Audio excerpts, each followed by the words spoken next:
bought this silicone mat the other week. I liked it so much I bought another one.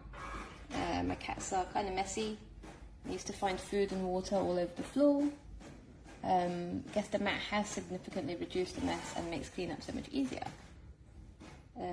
It's got a nice non-slip material so the bowl doesn't fly around, and then because we're right by the gangway, I guess we just want to kind of keep it within this area, and it's got raised edges, which is good product design. It's pretty easy to clean. We just like rinse it off in the sink, or you can actually put it in the dishwasher.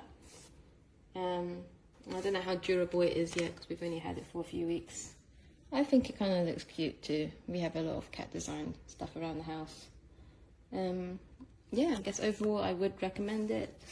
Why not? We used to have, this one came with like a little silicone thing underneath, but it was just kind of annoying having to deal with that.